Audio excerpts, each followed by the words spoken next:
श्री सतगुरुदेव भगवान की जय। गुरु सच्चिदानंद भगवान की जय। झुकता वही है जिसमें जान होती है, अकड़े रहना मुर्दे की पहचान होती है। प्रातः समय उठ कर रखना था, मात पिता गुरु नाय माथा। बार बार सत्संग में जाने से गुरु की प्राप्ति होती है, और गुरु का सही अर्थ अगर समझा जाए तो गुरु माने होता है अंधेरे से उजाले की ओर ले जाने वाला। परमपिता परमेश्वर से मिलाने वाला। एक बार की बात है, एक राजा रानी दोनों अपने महल में सुख शांति पूर्वक रहते थे। धीरे धीरे धीरे धीरे समय व्यतीत होता गया। एक दिन राजा के मन में एक सवाल उत्पन्न होता है। वह रानी से कहते हैं, हे प्रिय, अब वृद्धावस्था आने को है, क्यों न हम लोग गुरु की शरण में चले जाएं और कुछ भजन कीर्तन के द्वारा परमात्मा की प्राप्ति कर सकें, उनके भजन सुन सकें, भगवान का स्मरण कर सकें। रानी कहती हैं, हे नाथ, यह बात तो हमारे मन में भी थी कि किसी अच्छे गुरु की तलाश करके उनसे कुछ ज्ञान हासिल कर लिया जाए। नौकरों से उन्होंने कहा, देखो, हमको कोई अच्छा सा गुरु करना है, तो तुम लोग जा करके उनको अच्छा गुरु कहीं से लेकर के आओ, हमको गुरु बनाना है। नौकरों ने कहा, ठीक है महाराज, मैं अभी जाता हूँ। थोड़ी ही दूर जाने के बाद नौकरों ने क्या देखा, उधर से एक झोला टांगे हुए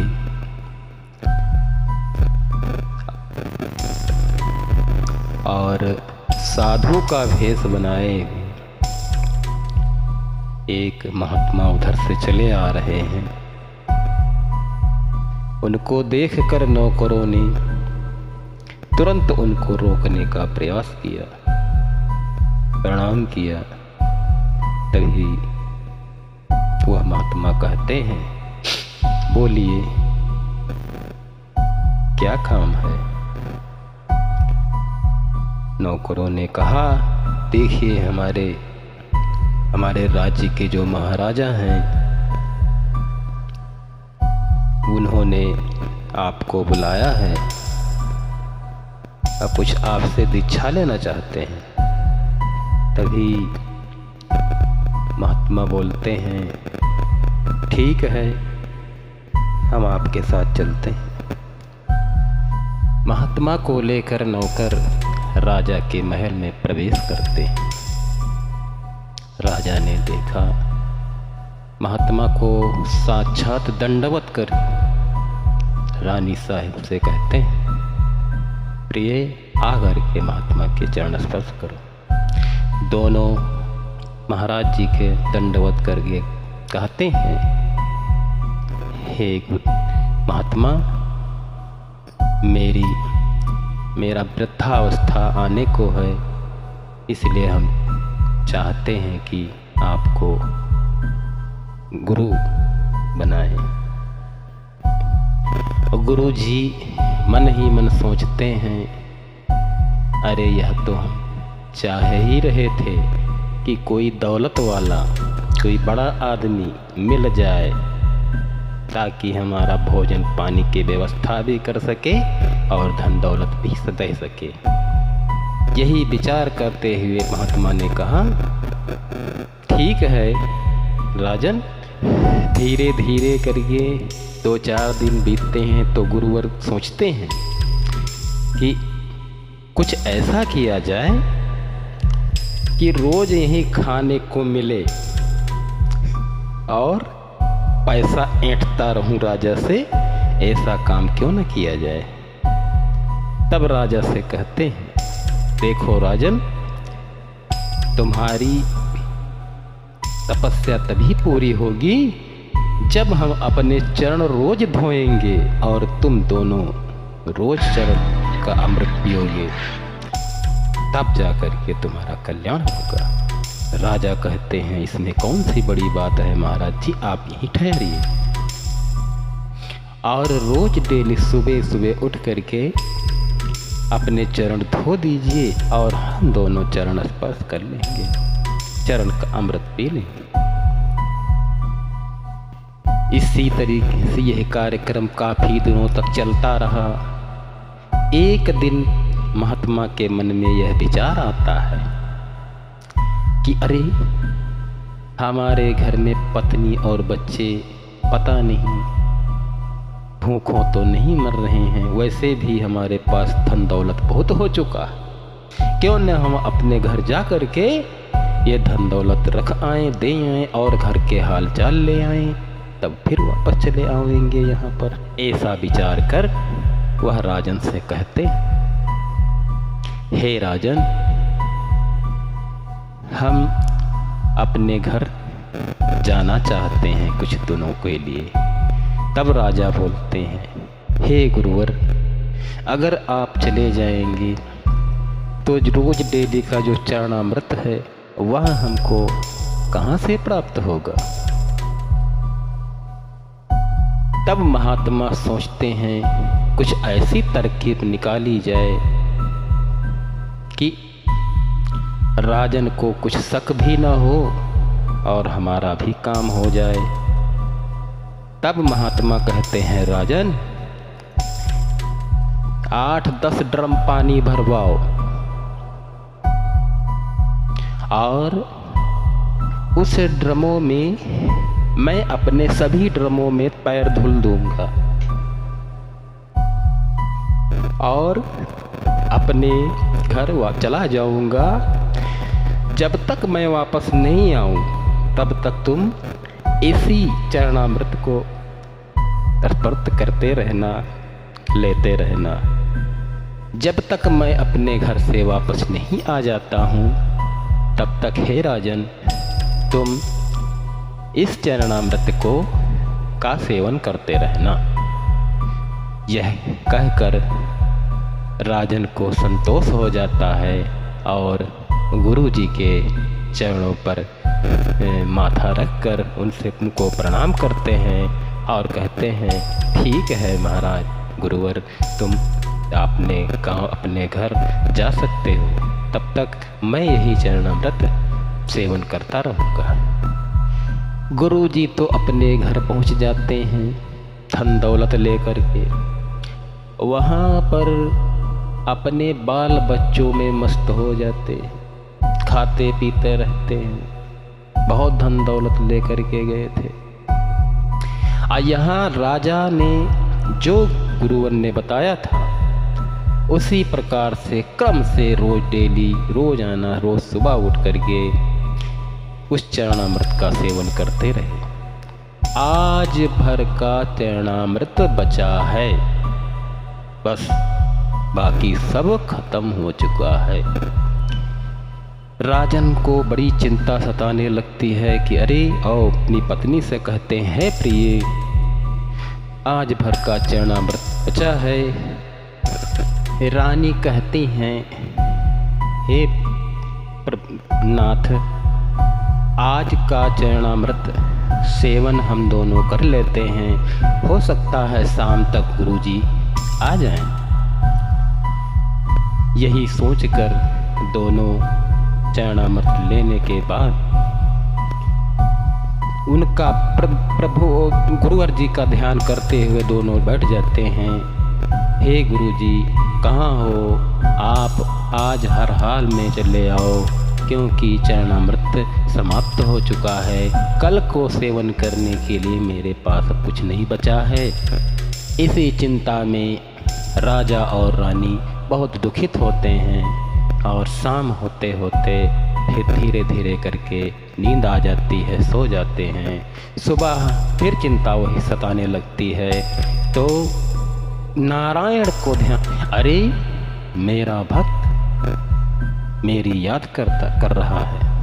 लक्ष्मी जी से नारायण जी कहते हैं, मैं अब एक पल भी नहीं रुक सकता, मुझे जाने दो। लक्ष्मी जी कहती हैं, थोड़ा आराम कर लो, विश्राम कर लो, तब चले जाना। लेकिन नारायण कहते हैं, नहीं, एक पल के लिए मैं नहीं रुक सकता, क्योंकि मेरा भक्त सुबह सुबह चरणामृत लेता है, मुझे जाना ही होगा।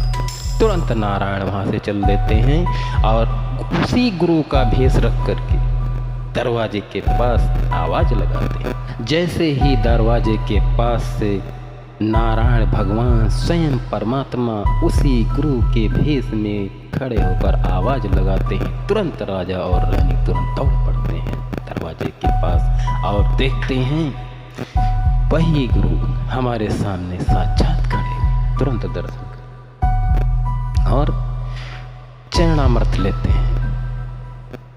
कहते हैं, गुरुजी, आपके ध्यान में रात भर में परेशान रहा, बहुत दुख हो रहा था।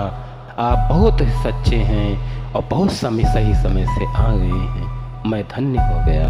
तब नारायण उन दोनों को नारायण स्वरूप का दर्शन देते हैं और राजा और रानी बहुत खुश होते हैं दर्शन करके, और पार उन दोनों का पार लग जाता है।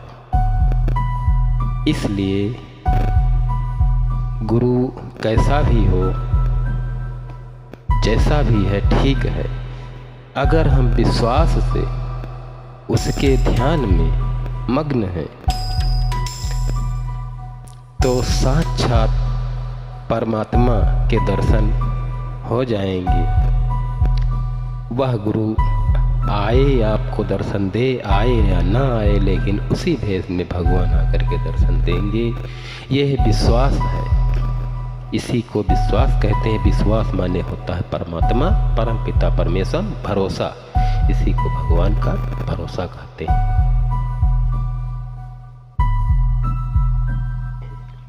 इसी प्रकार एक छोटा सा दृष्टांत, एक गाय भागती हुई चली जा रही है, पीछे पीछे 3-4 कसाई कह लो या 3-4 मारने वाले उसको पीछे पीछे दौड़ते हुए चले जा रहे हैं।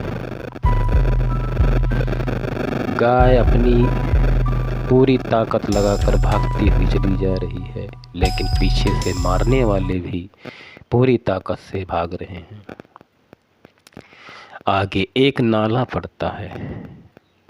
गाय नाले पे जैसे ही छलांग लगाती है उस पार जाने के लिए, वैसे ही दोनों पैर आगे के ऊपर चले जाते हैं, लेकिन नीचे पीछे पैर नीचे वहीं नाले में फंस जाते हैं। यह प्रक्रिया एक सज्जन थोड़ी ही दूर पर बैठे देख रहे थे, जो भगवान के भक्त बड़े प्रेमी थे। उनको तुरंत दया आ गई और वह भागते हुए उस नाले की तरफ आते हैं और रास्ते में सोचते हैं कि अगर मैं इस गाय को थोड़ा सहारा दे दूं तो यह निकल करके फिर भाग जाएगी और इसकी जान बच सकती है। उन्होंने गाय को सहारा दिया और गाय निकल जाती है, लेकिन ये क्या, वो मारने वाले फिर दौड़ते हुए चले आ रहे हैं और नाला तड़क करके फिर गाय के पीछे ठीक वैसे ही भागते चले जा रहे हैं। गाय भी अपनी ताकत से भाग रही है। इधर सज्जन सोचते हैं कि अरे, यहाँ से तो गाय को मैंने निकाल दिया, परंतु यह तो फिर पीछे पीछे मारने वाले जा रहे हैं, शायद इसको मार ही देंगे। यही सोचकर वह भी नाले की को तड़क कर उस पार जाने की कोशिश करते हैं। जैसे ही छलांग लगाते हैं नाले की उस पार, तुरंत उनको उनके पैरों में बहुत बड़े बड़े लकड़ियों के 2 डंठल पैरों में घुस जाते हैं। वह वहीं गिर जाते हैं और सोचते हैं कि अब मैं गाय को नहीं बचा पाऊंगा, शायद मैं चल भी नहीं सकता। यह प्रक्रिया वहाँ शंकर भगवान और पार्वती में देख रहे थे और पार्वती ने तुरंत भगवान शंकर से कहा, हे नाथ, यह कैसी उल्टी गंगा बह रही है। शंकर जी कहते हैं, हे प्रिय, क्या हुआ? अरे पार्वती जी कहती हैं, आपसे कुछ छिपा नहीं है नाथ, आप तो सब कुछ जानते हैं। इस समय पृथ्वी पर मैं देख रही हूँ कि जो सज्जन गाय को बचाने के लिए इतनी कोशिश करता है, आज उसको भयंकर दुख मिला है, भयंकर कष्ट मिला है। लेकिन जो मारने के लिए जा रहे हैं वह गाय के पीछे पीछे अभी भी दौड़ते चले जा रहे हैं, उनको कोई कष्ट नहीं हुआ है। तब भगवान शंकर हंसकर बोलते हैं, हे प्रिय, ये अद्भुत लीला है। अगर तुम चाहती हो तो मैं इसका राज बताता हूँ। ये जो सज्जन गाय को बचाते हैं, बचाने का प्रयास किया है जिन्होंने, इनकी मृत्यु इस समय निश्चित थी। इनके कर्म पिछले जन्म के बहुत ही खराब हैं। ये महापापी, बहुत ही खराब इंसान थे, इसलिए इन्होंने आज गाय को बचाया है तो इनकी जान बच गई है, अन्यथा इसी समय इनकी मृत्यु निश्चित थी। और जो गाय को मारने के लिए अभी भी दौड़े चले जा रहे हैं, वह पिछले जन्म के बहुत ही सच्चे, अच्छे और भक्त हैं, इसलिए उनको कोई कष्ट नहीं हो सकता। लेकिन हाँ, आज वो गलत कर रहे हैं, इसका फल मैं कल दूंगा। और इन्होंने जो कल खराब किया था, आज ये भोग रहे हैं, आज अच्छा कर रहे हैं, इनको कल मिलेगा। यह सुनकर के माता पार्वती जी कहती हैं, आपकी लीला परंपार है, आपको कोई नहीं समझ सकता। यहीं पर अपनी कथा का विश्राम करते हुए बोलो सत्य गुरुदेव भगवान की जय, बोलो सच्चिदानंद भगवान की जय।